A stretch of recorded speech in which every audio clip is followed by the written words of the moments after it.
Buenas noches, yo soy pasante de la carrera de producción industrial en la Universidad Tecnológica de Honduras. Esta vez les estaré explicando algo sobre los manómetros en la clase de metrología. Les estaré hablando sobre la historia de los manómetros, las partes de los manómetros, por qué utilizar un manómetro, cómo funcionan los manómetros y los tipos de manómetros que existen. La historia de los manómetros. Eugene Bourne fue un relojero e ingeniero parisino, quien fue el que inventó, diseñó y desarrolló el manómetro de Bourdon. Este manómetro es el que se sigue utilizando hoy en día. El manómetro tiene origen como instrumento de medición a mediados del siglo XIX. En 1849, llamándose manómetro o tubo de Bourdon. Ustedes se preguntarán qué es un manómetro.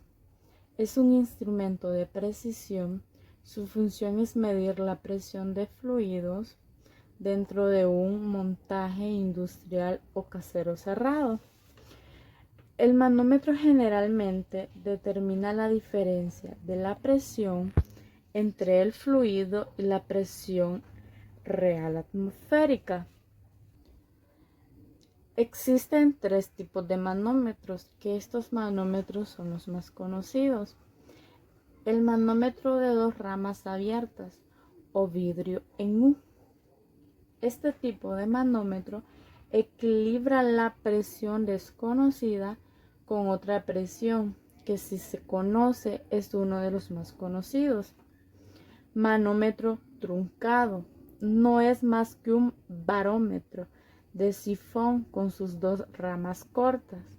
Este tipo no puede ser considerado como un manómetro, ya que mide precisiones absolutas y no manométricas.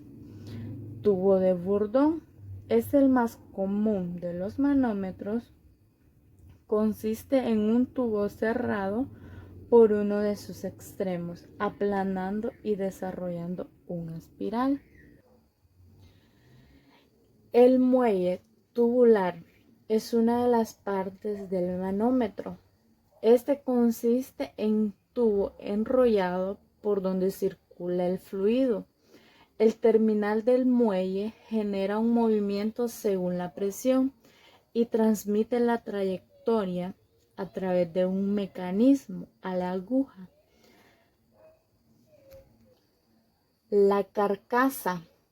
La carcasa del manómetro usualmente está hecha de hierro o de acero inoxidable.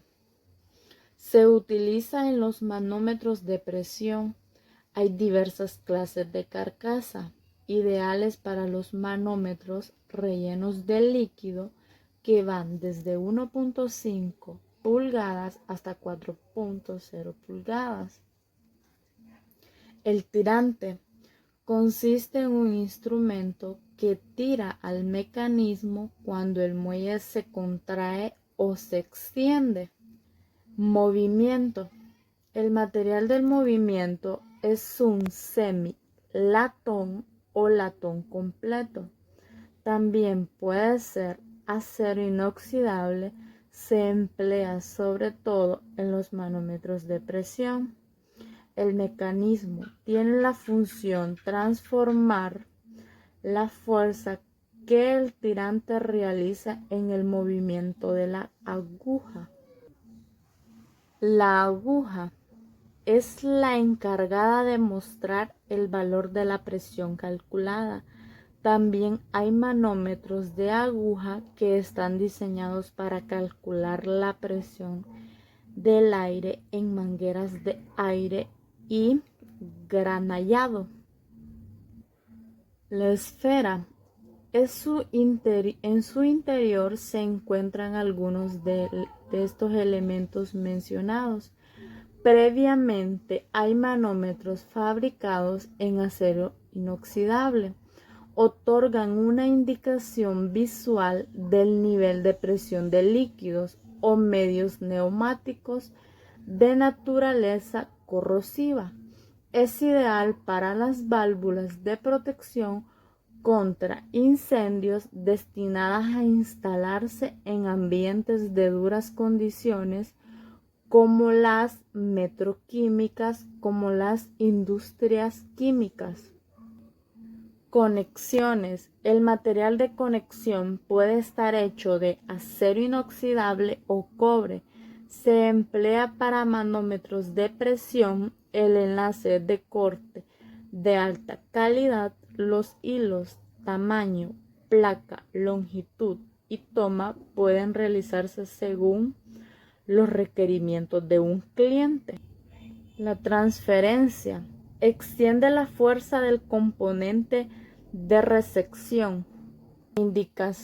La indicación tiene la función de transformar la fuerza recibida hacia el indicador visual. También está el portamuelle, el ingreso de presión y el terminal y el segmento dentado. ¿Cómo funciona un manómetro? La función del manómetro depende de la clase de manómetros que se está utilizando.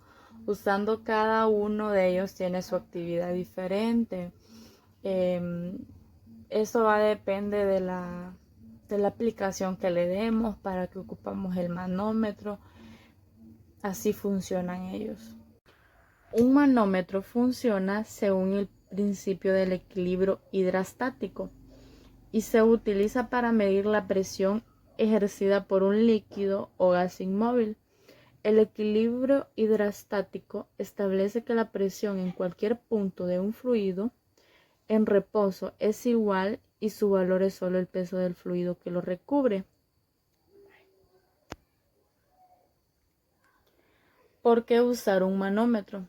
Se trata de una herramienta de cálculo que se emplea para poder establecer el volumen de la presión de líquidos o materiales gaseosos, ya que normalmente se encuentran en contenedores sellados. La información que les di les ayude de algo y gracias por ver el video.